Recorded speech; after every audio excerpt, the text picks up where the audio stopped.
En 1916, durant la Première Guerre mondiale, un soldat britannique blotti dans une tranchée observe parfois par-dessus le bord.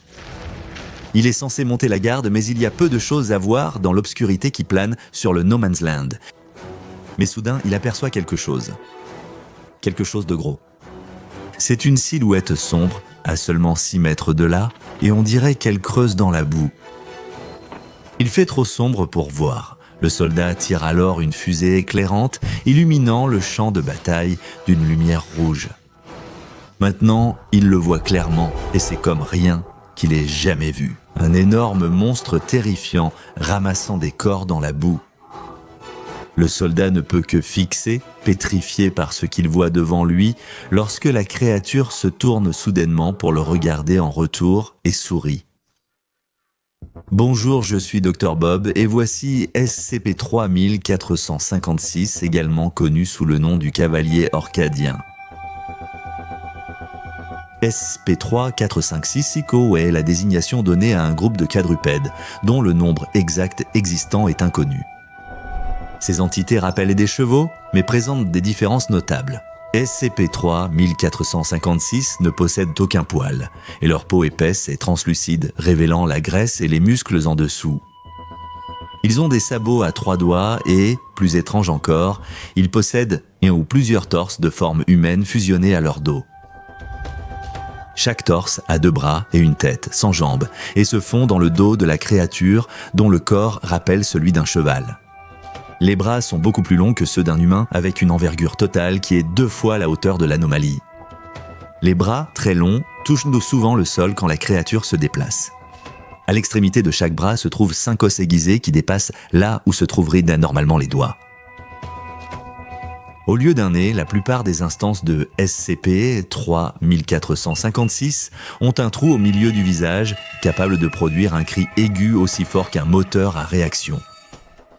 Les instances de P-3456 varient en taille, la plus grande mesurant 30 mètres de haut sur 15 de long. Leurs corps se sont également révélés très résistants et sont totalement imperméables aux armes conventionnelles.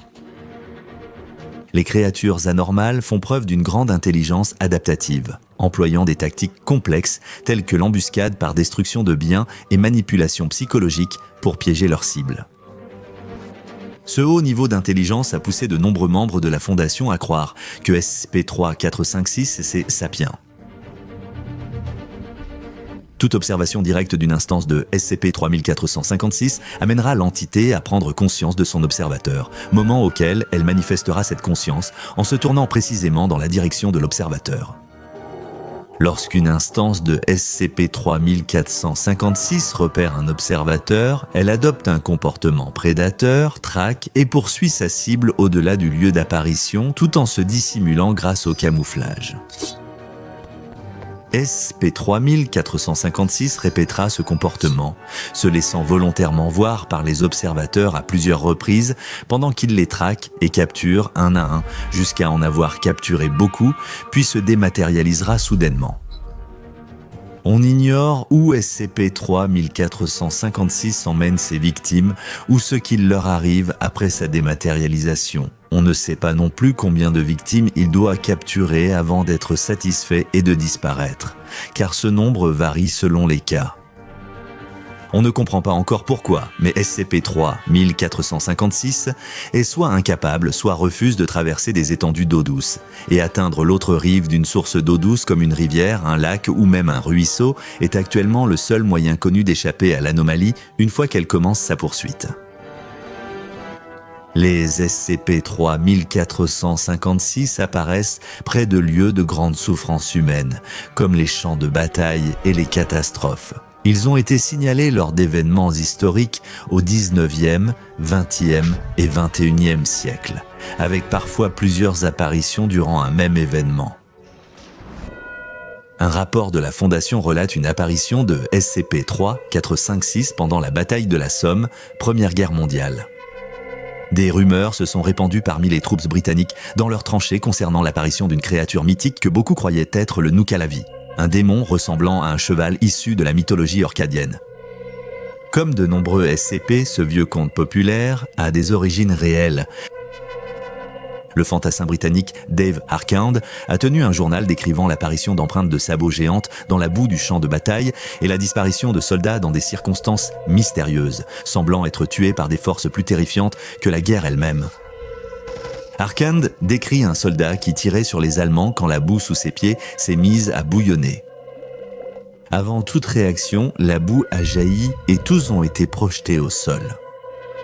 Le soldat avait disparu, il ne restait aucun corps, et Harkand était certain d'avoir vu des protubérances osseuses émerger de la boue avant sa disparition. Peu de temps après, Harkand aperçut les cavaliers orcadiens sur le champ de bataille et les cavaliers remarquèrent Harkand. Il observa l'instance de SCP-3 1456 sortir des corps de la boue et les emporter dans l'obscurité. Il tira plusieurs fois sur l'entité, mais les balles furent sans effet. Au fil des jours, l'homme-cheval continuait d'apparaître nuit après nuit, faisant toujours la même chose, ramassant les soldats blessés sur le champ de bataille et les emmenant dans l'obscurité. Il jetait sans cesse des regards en arrière vers Harkand, semblant le défier ou l'inviter à le suivre. D'autres instances de SCP-3 456 sont vite apparues, beaucoup avec plusieurs torses sur le dos. Ensuite, ils ont tendu des pièges, se cachant dans la boue pour attendre les soldats qui couraient. Dave Harkand a été porté disparu lors de la bataille de la Somme, probablement capturé par la même instance de SCP-3 1456 qu'il avait observé. Un autre témoignage direct concernant SCP-3 456 est survenu après le séisme de 2011 et la catastrophe nucléaire à Fukushima, Japon. Plus de 2500 disparus et plusieurs manifestations de SCP-3 1456 ont été signalées dans les zones touchées par le séisme. La fondation SCP a envoyé des équipes de reconnaissance, dont 2 ont été rapidement anéanties lors des rencontres avec les 3456. Une escouade, après avoir exploré la ville évacuée sans rien trouver, a aperçu un exemplaire de SCP-3 456 immobile au milieu d'une intersection.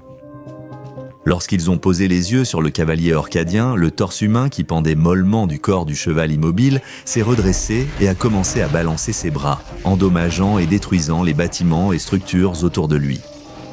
Il s'est ensuite tourné vers l'équipe et a poussé un cri assourdissant depuis le trou où aurait dû se trouver son nez avant de commencer sa poursuite. L'équipe a lancé l'évacuation et ordonné une frappe de drone pour ralentir l'anomalie qui les poursuivait. L'équipe s'est réfugiée dans un immeuble abandonné, mais savait que sa seule chance de s'échapper était de traverser le plan d'eau douce le plus proche, ce qui signifiait franchir un pont au-dessus de la rivière Arakawa, située à 1 kilomètre de là. L'équipe était à environ 50 mètres du pont, sans autre signe du SCP-3 456, quand une créature est soudain sortie d'une rue latérale voisine. Des armes légères et 2 grenades propulsées par fusée ont été utilisées contre la créature, sans effet. Une grenade assourdissante ayant explosé au visage de l'anomalie a permis à une partie de l'escouade de traverser le pont et de s'échapper, mais 2 membres de l'équipe ont été emportés par le SCP-3 1456, la dernière image capturée par l'une des caméras fixées sur les casques de l'escouade, montrant le cavalier orcadien souriant juste avant sa dématérialisation. Le SCP-3 456 est actuellement non contenu et en raison de son extrême dangerosité ainsi que de l'absence de toute procédure de confinement, il a été classé classe Keter. Tout personnel ayant vu l'entité doit recevoir des amnésiques classe G et être soigné dans un établissement à moins d'1 kilomètre d'un plan d'eau douce. La Fondation mène un projet en cours visant à attribuer toute référence historique au SCP-3 456, à des mythes, au choc des obus, à l'hystérie ou aux troubles de stress post-traumatique, et tout rapport de perte de vie ou de dommages matériels impliquant l'anomalie doit être remplacé par des explications attribuant la cause à d'autres événements naturels ou d'origine humaine. Lieu où le SCP-3 1456 apparaît le plus souvent, nécessite une surveillance rapprochée avec du personnel prêt à aider à l'évacuation. Mais par-dessus tout, l'observation directe du SCP-3 1456 doit être évitée, car une fois que cela s'est produit, il y a très peu de choses que même la Fondation SCP peut faire pour vous protéger. Regardez une autre entrée des dossiers du Dr Bob et abonnez-vous pour suivre notre exploration des archives classifiées de la Fondation SCP.